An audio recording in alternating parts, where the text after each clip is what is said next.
Hey everybody, it's Mitch, and welcome to my next video. Today we have got another Dungeons & Dragons 3.5 Prestige Class description for you. And today, coming from the Complete Arcane, we've got the Mindbender. Wherever he is. There he is.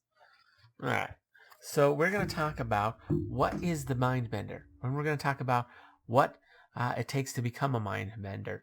Then we're going to talk about what you get as a Mindbender. And then finally, we're going to talk about how good the Mindbender is and how you might use it in a build. So let's get started. So the Mindbender. Well, basically, they are an arcane caster that has come to the realization that manipulating others can gain you a lot of benefits. And as such, they have, well, at first they started out by, just learning, how to do that using skills, like bluff and intimidate, diplomacy, stuff like that, just manipulating people that way. But as, they advanced in their arcane progression, they started realizing just how potent magic can be at manipulating people using mind affecting effects. So they started really honing in on that stuff, while still keeping up the other stuff as well. So that's basically what the Mindbender is. It's someone who's, gone all in on the whole act of manipulating others' minds. So yeah, that's the Mindbender. Let's talk about what it takes to get in. So first off, any non-good. Manipulating people's minds, not good. So yeah, you can't be good. You got to be chaotic. You got to be not chaotic. You got to be evil or neutral. Yeah. Bluff 4 ranks. Okay. And diplomacy 4 ranks. And also intimidate 4 ranks and sense motive 4 ranks. That's a lot of skills, but it's only 4 ranks in each. So you could get those cross-classing after 5 levels in a class. So it's a thing. It's better if you don't cross-class, but there's ways around that. Things like able learner or beguiler. Not sure beguiler's the best option for this, but they would be easier at getting all those. Spells, able to cast Charm Person or use Charm Person as a spell-like ability, or use the Charm Invocation. Okay, so 3 different options. Basically, you just need to be able to charm people. Spells or spell-like abilities, Arcane caster level 5th. So you're going to need 5 levels in an Arcane class, and Warlock does count. So you can get in with Warlock. And Warlock's actually is one of the better options for this. Yeah, that's what it takes to get in. So let's talk about what you get. All right, first off, they get a D4 hit dice. Not great. Bad base attack bonus. Good fortitude and will save, but bad reflex save. So that's actually something. There's a little bit tankier than something like a wizard because they do have a better fortitude save. Although just a little bit, not that much more.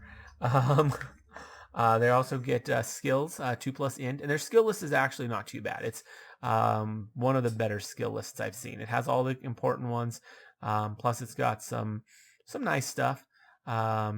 It's actually a pretty decent skill list. Let's see. Spells. Spells, they only get it on the odd levels. The even levels, they don't progress spell casting, and that's kind of a big deal. You lose a lot of spell casting progression going into this. So that's something you're going to have to keep in mind, because that's big. First level, you get telepathy, which is nice, because that is a level you get spell casting. So, yeah. You get skill boost, so you get to add half your class level to your... to a number of bluff, diplomacy, intimidate, and sense motive. So you get to be better at those skills. You just get a proficiency bonus. I mean, that's kind of nice. You get push the weak mind at 2nd level. Basically, it lets you cast. It works like suggestion.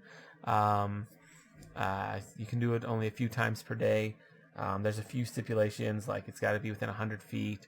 The DC is 13. Plus ability modifier, which basically just means it's effectively a 3rd level spell, which I think is what suggestion is. So, doesn't really change much. Yeah, that's really all there is to that. Mind reader. You can basically read surface thoughts of your enemy.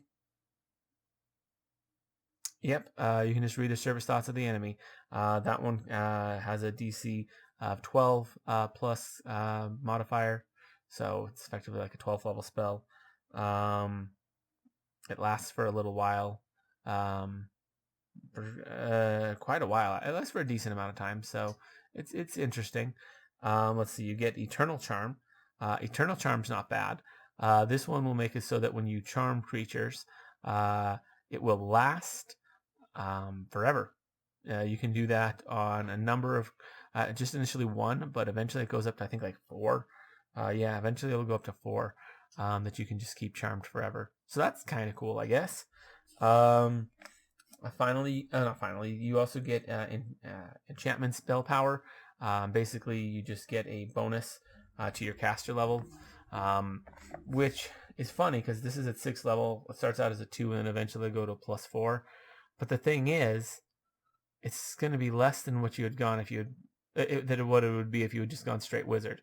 So this doesn't even make up for your loss of casting progression. It compensates for it a little bit, but it does not fully. 7th level, you get dominate. With that, you are going to be able to, dominate enemies, like the spell. What's cool about this is you will get access to this at as early as 12th level. And this is a 9th level spell, so normally you couldn't get that till 17th level at the earliest. But you can get it at 12th. It's a little bit weaker than the actual spell, but mostly just in its duration and its range. But other than that, it's the same. And the DC is 19 plus ability modifier, so it does count as a 19th level spell. So it's going to be just as hard to resist. So, I mean, it's something. And you do get it a lot earlier, so being able to have access to that at such an early level is kind of big. Then finally, at 10th level, you get Thrall. Basically, you can make it so that one creature that you have dominated, you can have permanently dominated. If you try and get through this on a second one, you immediately lose control of the first, though. So you can only do this one at a time. But yeah, you can permanently dominate one creature at a time. Pretty nice. Yeah. Oh, and dominate was once per day. All this other stuff starts as once per day, but they all go up. Dominate, since you get it so late, it's just always once per day. So that's what they get. How good are they? Hard to say. You lose a lot of casting, and by the time you reach higher level, you might be better off having just gone, with another class, besides going this way. But you are going to get access to, dominate monster way earlier, and you're going to get a better version of it. Like you'll have, the Thrall version. Be able to use that with Thralls, 2 levels before Wizard could actually cast, dominate monster. So that's kind of nice. Now you're not going to have the access to all the other wizard spells that are out there, which is unfortunate, including the other, mind affecting ones, which there's some pretty good ones out there. But you got some decent stuff. Yeah, it's not a terrible option. It's not the best option in the world, but it's not terrible. If you really want to get big on, controlling people with your mind, this is kind of the way to do it. Especially if you're not planning on going into super high levels. Like if you plan on getting to like maybe level 15, and don't plan to go too much higher than that, this isn't a bad option. But it starts to become a little weaker as you get past that. Although then again, once you get to epic levels, it doesn't matter as much, because you'll have the caster level progression anyways eventually, and it stops once you hit 20th level anyways. So, and it really just comes down to caster level, and you get that +4, which almost makes up for all your casting levels. You're only going to be 1 behind, and you can make up for that in terms of just caster level, and you can make up for that plus more with practice caster. So I mean, that's only with mind affecting abilities, but still, or not mind affecting, with enchantment spells. But still, like, it's not bad. Yeah, if you want to be like an enchanting expert, it's not a terrible way to go.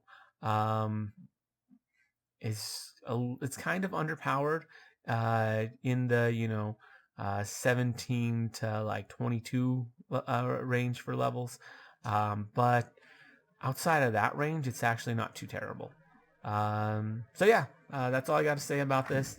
Let me know what you guys think down in the comments below. And actually, 22, it's just fine. It's 17 to 21, where it's a little underpowered. But anyways, yeah, let me know what you think in the comments below. If you enjoyed the video, consider giving it a like. Maybe subscribe to the channel for more D&D 3.5 content. And because I do one of these on every single class, race, and prestige class in Dungeons & Dragons 3.5. So ring that notification bell so you never miss out on a video. Anyways, as always, I'm Mitch.